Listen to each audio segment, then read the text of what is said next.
Siyempre, apat ang anak. Mahirap din, kailangan matutong maghanap buhay. Paano ka na po, ano nga ba yung pinasok mo? It's construction, right? Construction. Paano ka napunta sa construction? Nung umuwi kami sa Pilipinas nung dalaga ako, nag-supply ang dad ko, nag-umpisa sa supplies. And nung nakaipon na siya, nag-umpisa kami ng construction business, ang daddy ko. So, nung nag-asawa na ako, yung asawa ko naging foreman ng daddy ko. Ah, totoo? Yun ba yung tinapos ninyo pareho sa kolehiyo? Hindi, pareho kaming computer management ang tinapos namin. Okay, pero ang construction na pag-aaralan? Napag-aaralan. So, naging foreman yung husband ko sa negosyo ng daddy ko. Umabot sa point na sinabi niya, Daddy, baka pwede kaming makahingi ng maliit lang na project. So, nabigyan na naman ng daddy ko kami ng maliit na project sa yung gate ng barracks or cementerio ng City Hall. So, ginawa namin yun. Noong time na yun, maliit lang na halaga yun. Pero sa amin, parang feeling namin, ang laking achievement. Nahihirapan kami kasi first time kami sasabak sa construction business, business management kami. So, wala kaming background. Correct. Yung pala, napag-aaralan din siya. Kahit hindi ka inhinyero. Oo, opo. Ano yung struggle nyo nung una? Ano yung pinakamahirap na bahagi nung pagsisimula ninyo? Yung, syempre, yung time na hindi kami makakuha ng mga projects, yun yung struggle. Kasi pag nakakuha ka, syempre, alam mo, may income ka. Pero pag wala kang project, parang weather.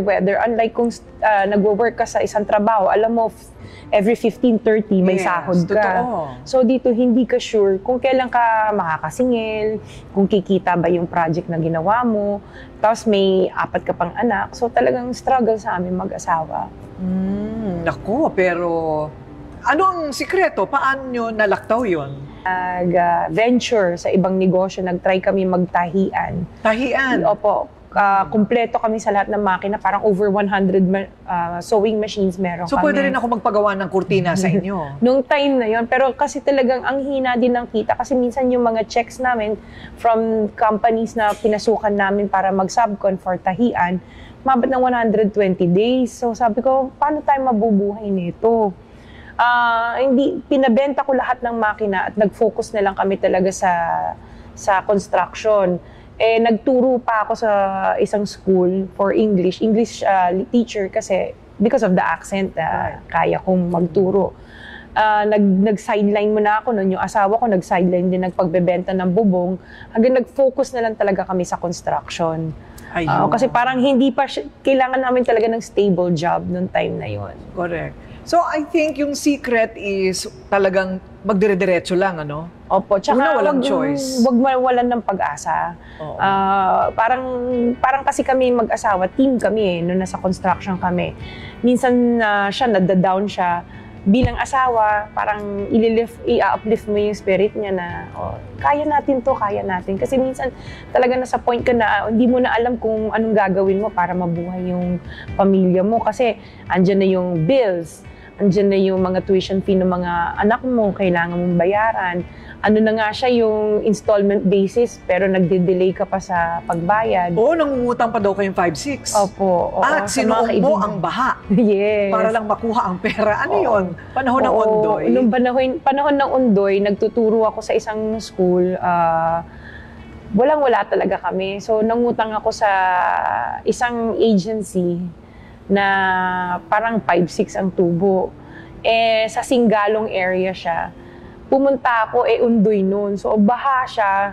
Naglalakad ako, nakuha ko nga yung check-in, naglalakad ako umiiyak kasi parang awang-awa ako sa sarili ko. Sabi ko, parang nagtapos ako ng 4 na taon sa kolehiyo, tapos ito lang yung mangyayari sa amin. Para kaming kawawa, para kaming talagang sinakluban ng langit at lupa. Yes. Oo, tapos may 4 ka pang anak na may diferensya, kailangan mag-therapy. In between na, nagkakasakit din sila. So, parang hindi mo alam kung saan resources. Minsan wala kang panggatas, pang diaper. Hihiram ka sa magulang mo. Ayaw mong humiram. Siyempre, kahit papano, sabi ng parents ko, kung ano yung pamumuhay ng family mo, yan ang panindigan mo. So, yun yung talagang pinanindigan namin. Pinanindigan nyo talaga, nagbenta pa ng bubong si Curly. Opo. Ang iba sandok ang binibenta. O kaya beauty product, siya bubong talaga. Ang binibenta niya, ibang klase ang kwento ninyo. Kaya sanay ka sa pagdidiskarte. Opo. At saka yung pagiging maparaan. Hindi ba? Kasi yung iba tayo, pinapanganak ng maayos ang buhay eh. Opo. Yung hindi na alam yung, alam mo yung pangangailangan ng iba. Kaya siguro para sa iyo, parang ramdam mo yung pangangailangan din ng iba kasi pinagdaanan mo rin. Opo, napagdaanan. Oo, doon pa lang sa kwento mo parang, okay, kaya naman pala. Kaya naman pala, pagkatapos ang kanilang negosyo, teka muna, kailan kayo naging big time? At obvious naman, naging big time na kayo. May nagyaya sa akin na gusto mo sumali sa isang agency ng government, magkontrata doon. Sabi ko, sige, basta mabilis sumingil. Kasi doon sa agency na inaanuhan namin, ang hirap maningil, 6 months to 1 year. So, ang hirap mag-return ng investment mo. So, nag-try kami, binigyan kami ng listing. Sabi sa amin, sabi ko, ito, gusto kong project na to, ito. So, pinuntahan namin yung agency na yon para sabihin na gusto namin yung project.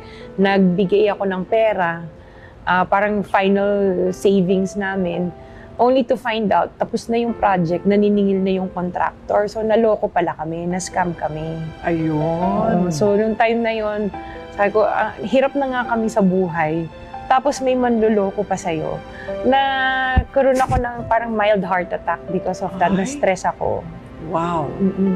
Pero nalagpasan pa rin. Nalagpasan pa rin na. So, dyan na kayo umasenso sa government contracts? Yes, nag-start na Nagbabayad kami. naman ang gobyerno? Nagbabayad. Maganda yung, parang doon namin naramdaman na nag-iba yung buhay namin. Kasi hindi na ako kailangan kumatok sa pinto ng nanay ko, daddy ko na baka pwedeng makahingi ng konti para sa pang-diaper at gatas. Napapasyal na namin yung mga anak namin sa labas. Nakakapag-out of town kami, doon namin naramdaman, maganda pala nagiging takbo ng buhay namin. At ngayon, 200 na ang empleyado. Opo. Dami rin, ha? More than, actually yung 200 is within the building, pero may mga employees pa kami on-site. Oo, kasi on-site. Contractual yung mga yun, hindi ba? Opo. So, sanay talaga kayo sanay kayo sa hirap. Alam nyo ang damdamin ng mahirap. Opo. Alam nyo ang pagdidiskarte sa buhay. Opo. Alam nyo ang pakikipagbakbakan sa buhay, kaya ngayon bakbakan naman tayo sa politika. Pero teka muna, bago yan, mamaya pag-uusapan natin yung mga taong natulungan nila. Nauna yung mga tulong-tulong, di ba, sa mga tao.